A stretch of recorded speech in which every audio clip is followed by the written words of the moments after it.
Hello everyone, उम्मीद करते हैं आप सब लोग अच्छे होंगे।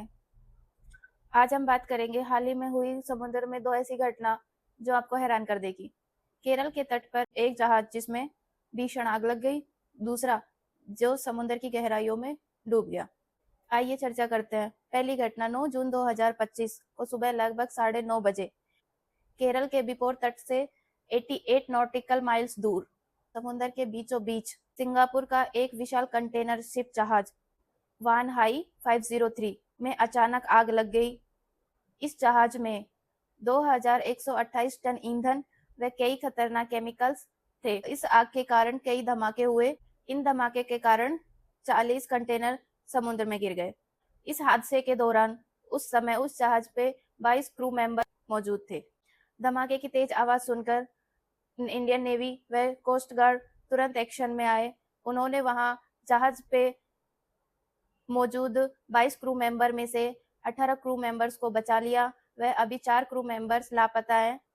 बचाव अभियान अभी भी जारी है और जहाज को समुद्र से तट की ओर लाया जा रहा है। इस घटना में जहाज के मालिक, कैप्टन व क्रू मेंबर को इनकी लापरवाही का आरोप लगाया जा रहा है। केस अभी चल रहा है, एफआईआर दर्ज कराई गई है।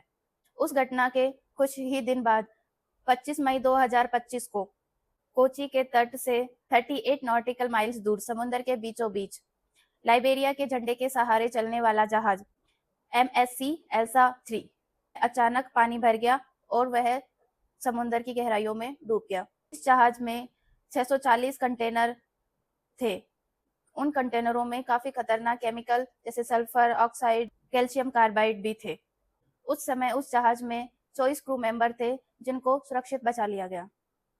इन दोनों हादसों से केवल पर्यावरण को ही नहीं, वहां रहने वाले मछुआरे, फिशरमैन, जिनका एकमात्र सहारा मछली पालन ही था, इस घटना से समुद्र के पानी में खतरनाक केमिकल घुल गए हैं, जिससे वहां मछुआरों को आगे जाने की अनुमति नहीं दी गई है। मछुआरों को कुछ ही दूरी तक मछली पकड़ने की अनुमति दी गई है, जिससे उनके जीवन पर काफी असर पड़ा है।